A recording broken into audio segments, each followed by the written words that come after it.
नहमतुन्नसल्ली अला रसूलिल करीम अम्मा बाद फ़ाऊज़ु बिल्लाहि मिनश शैतानिर रजीम बिस्मिल्लाहिर्रहमानिर्रहीम। ब्लड सर्कुलेटरी सिस्टम हमने लास्ट लेक्चर में लेक्चर नंबर 5 में स्टडी किया था। ब्लड सर्कुलेटरी सिस्टम में हमने हार्ट फंक्शन ऑफ हार्ट्स को स्टडी किया था। आज उसी का सब टॉपिक है ब्लड वेसल्स। हार्ट और सर्कुलेटरी सिस्टम दोनों एक दूसरे से के बगैर काम नहीं करते हैं। हार्ट इज़ एन ऑर्गन और वो बगैर ब्लड वेसल्स के काम सर अंजाम नहीं देता। यहाँ पर मैंने आपके लिए ड्रॉ किया है एक system, one side is red, the other one is blue. Red side क्या है? Red side oxygen rich blood है, जबकि ब्लू साइड क्या है? ये डीऑक्सीनेटेड ब्लड है। इसमें कार्बन डाइऑक्साइड वेस्ट मटेरियल्स की क्वांटिटी ज्यादा होती है और जिसकी वजह से ऑक्सीजन की कमी होती है। ब्लड वेसल्स जो हैं वो दरअसल ब्लड वेसल्स हार्ट से निकलने वाली वो खून की नालियां हैं। इन्हें हम उर्फ़ आम में जनरली हम ब्लड वेसल्स कहते हैं, लेकिन इन साइंटिफिक हम क्योंकि साइंस से स्टडी करें तो साइंस में इनके डिफरेंट नाम हैं और इनको डिफरेंट तरीके से स्टडी किया जाता है। नंबर 1 पर है arteries. Arteries are those blood vessels जो कि हार्ट से ब्लड लेके ऑक्सीजनेटेड ब्लड लेकर whole over the body distribute करती है। Arteries are those blood vessels जो कि हार्ट से ऑक्सीजनेटेड ब्लड को लेकर पूरी बॉडी में ऑल ओवर डिस्ट्रीब्यूट करती हैं, तकसीम करती हैं। वो आर्टरी जो दिल से डायरेक्टली निकलती है उसे हम अरोटा कहते हैं। अरोटा कहते हैं। ये सबसे बड़ी आर्टरी होती है।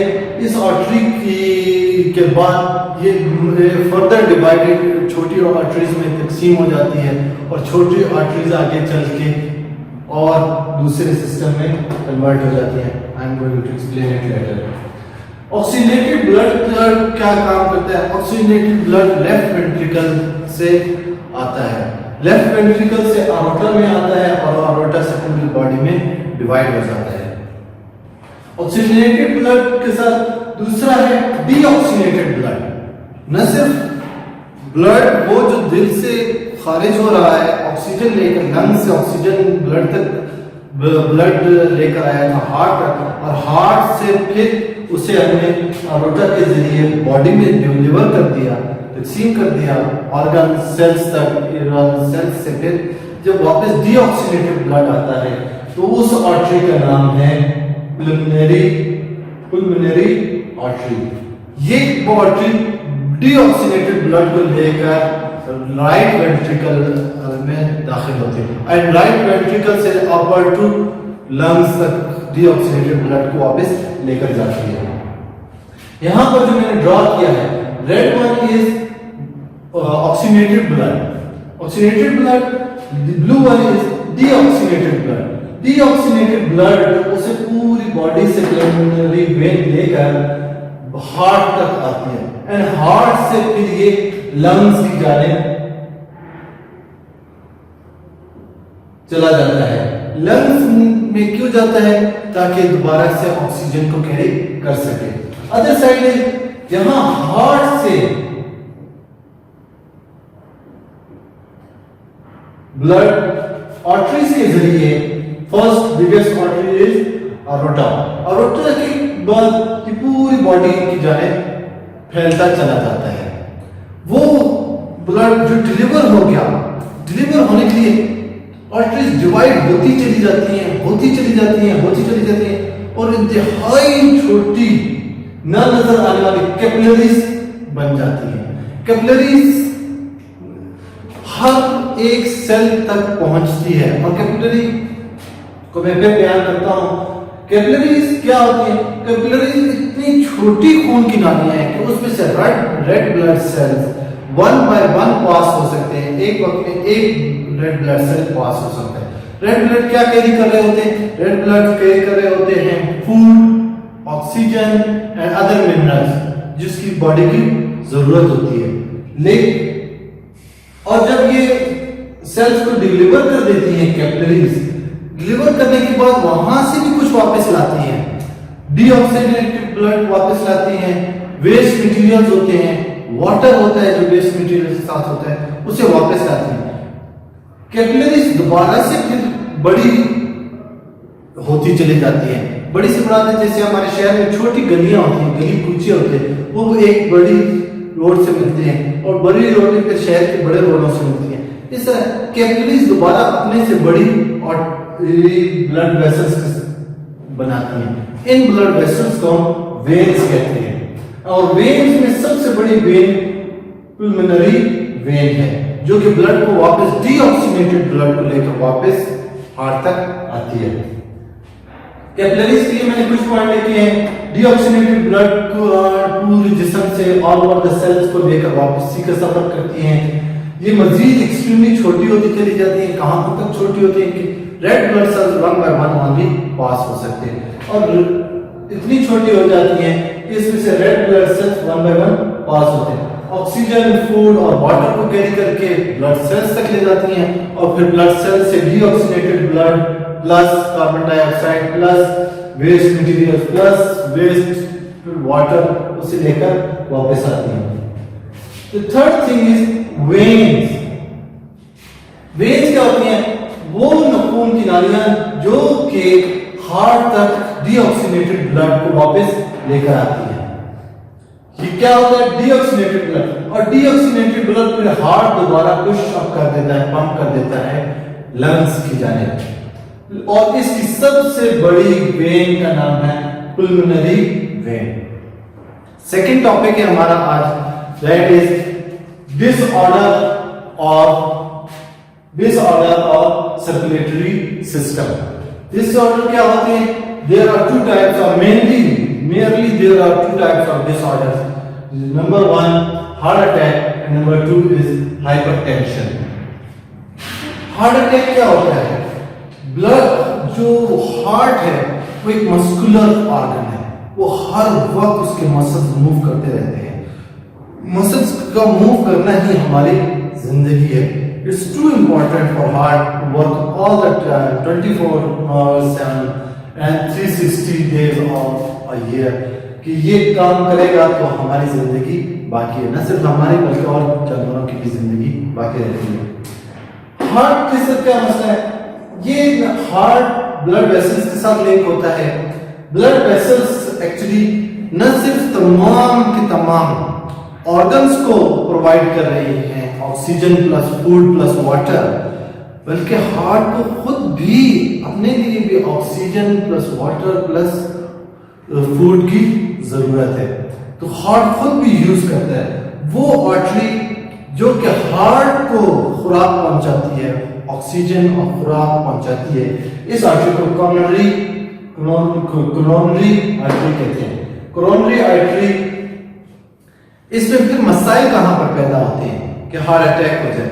हार्ट अटैक तब होता है जब हम फैट रिच फूड यूज करते हैं, हम बहुत ज्यादा सॉल्ट्स और मिनरल्स का इस्तेमाल करते हैं। ये क्या होता है? ये ब्लड वेसल्स जो कि हार्ट के साथ रिलेटेड हैं, आर्टरीज और पुल्मोनरी वेन्स, उनमें आकर या फिर खुद हार्ट के अंदर आके जम जाते हैं। किस शक्ल में जमते हैं? इसे हम कोलेस्ट्रॉल कहते हैं। कोलेस्ट्रॉल की शक्ल में जमने लग जाते हैं तो ये हार्ट की वर्किंग में प्रॉब्लम क्रिएट करते हैं। हार्ट को खुद ऑक्सीजन और फूड अवेलेबल नहीं हो पा रहा था, या जिस क्वांटिटी में चाहिए that quantity is not available. इस क्वांटिटी का ना होना हार्ट की मसल्स को पार्शियली डैमेज कर देता है, जिसे हम हार्ट अटैक कहते हैं, या फिर मेजरली डैमेज कर देता है जिससे इंसान की डेथ वाकई हो सकती है।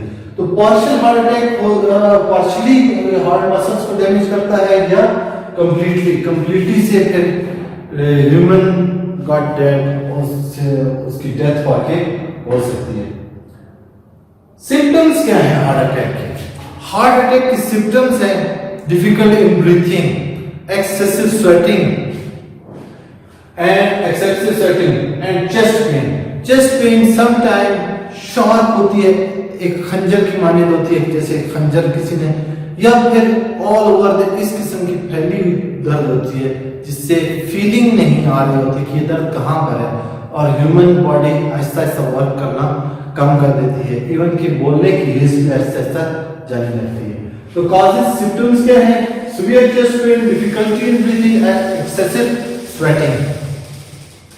प्रिवेंशन क्या है? इससे हम तहफ्फुज कैसे हासिल कर सकते हैं? इसका तहफ्फुज यूं है कि लेस फूड, लेस फैट जिस फूड में है उस फूड को इस्तेमाल किया जाए, एक्सरसाइज की जाए, डेली बेसिस पर रोजाना की बुनियाद पर एक्सरसाइज की जाए और फाइबर रिच फूड इस्तेमाल किया जाए जो कि आपके हार्ट के लिए बेहतर है। Second is hypertension. हाइपरटेंशन को हम उर्फ़े आम में हाई ब्लड प्रेशर कहते हैं। हाई ब्लड प्रेशर क्या होता है? अगर हम हाई ब्लड प्रेशर के आले के ऊपर देखें तो हमारे पास एक नंबर होता है 120 120 divided by 80 mm of Hg. mm of Hg is a unit of mercury pressure. किस प्रेशर नापने का? जो अपर ब्लड प्रेशर है उसे 120 होना चाहिए, that is normal, and lower blood pressure should be 80। अगर लोअर 180 से अबव हो जाता है या अपर ब्लड प्रेशर 120 से इंक्रीज करने लग जाता है तो इस कंडीशन को हम कहते हैं हाई ब्लड प्रेशर और हाइपरटेंशन। हाई ब्लड प्रेशर होता क्यों है? क्या चीज है ये खुद? तो हाई ब्लड प्रेशर जो ब्लड वेसल्स हैं, it's not about heart, now it's about vessels. Blood vessels जो है, ब्लड वेसल्स में का तंग हो जाना, नैरो ऑफ आर्टरीज, या उनमें क्लॉट्स का जम जाना, खून का जम जाना, मिनरल्स का जम जाना, उसके पैसेज को, खून के रास्ते को तंग कर देता है। Blood can not pass through that arteries. When blood is not passing through, blood exert extra pressure on the walls of arteries. जो वो खून की नालियों पर एक्स्ट्रा प्रेशर अप्लाई करता है तो फिर क्या होता है? फिर हम इस अमल को हम हाई ब्लड प्रेशर या हाइपरटेंशन कहते हैं। कॉजेस क्या है इसका? स्मोकिंग, सॉल्ट, नमकियात का बहुत ज्यादा इस्तेमाल, डायबिटीज, इसको हम उर्फ़े में शुगर की बीमारी कहते हैं, लैक ऑफ एक्सरसाइज, वो लोग जो एक्सरसाइज नहीं करते उनकी जो ब्लड वेन्स है वो मस्कुलर नहीं रहती, फ्लेक्सिबल नहीं रहती और उनमें बहुत आसानी से फैट्स और अदर किस्म के जो केमिकल्स हैं, मटेरियल्स हैं वो डिपॉजिट होना शुरू हो जाते हैं।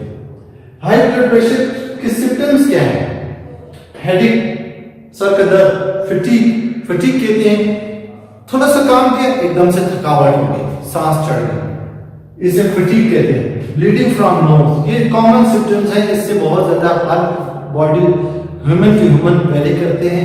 ये कॉमन सिम्टम्स हैं, हेडेक, फटीग, थकावट हो जाना और नोज ब्लीडिंग। इसका डेंजर क्या है? डैमेजेस क्या होते हैं इससे एक हार्ट फेलियर हो सकता है, खून की गर्दिश, जब हार्ट ब्लड को पंप करेगा और ब्लड आगे पास ऑन नहीं हो पाएगा तो फिर हार्ट के ऊपर प्रेशर आता है और हार्ट फेलियर का खतरा होता है। दूसरा है किडनी फेलियर, जब ब्लड पास होकर किडनीज तक नहीं पहुंच पाएगा तो भी प्रॉब्लम होता है कि किडनीज के मसाइल पैदा होते हैं। Sometime they are very severe, sometime they are less severe, दोनों सूरतों में ही इनसे बचना चाहिए। करना क्या है? एक्सरसाइज। प्रिवेंशन इसकी क्या है? ब्लड प्रेशर की exercise, exercise, exercise. Less fat rich food use करें, एक्सरसाइज। लेस स्ट्रेस, सोचने का काम है। आजकल हमारी जिंदगियों में मल्टीटास्किंग, अगर आप इस किस्म की बीमारियों से बचना चाहते हैं तो मल्टीटास्किंग को खुदा हाफिज कहते हैं। आप एक वक्त में एक ही काम सर अंजाम दें और टोटल फोकस उसी वर्क के ऊपर होना चाहिए। पहले टॉपिक को आप ब्लड वेसल्स के टॉपिक को आप पेज नंबर 22 एंड 21 एंड 22 के ऊपर स्टडी कर सकते हैं, जबकि disorder of circulatory blood system को आप पेज नंबर 22 और 23 पर स्टडी कर सकते हैं। बहुत शुक्रिया।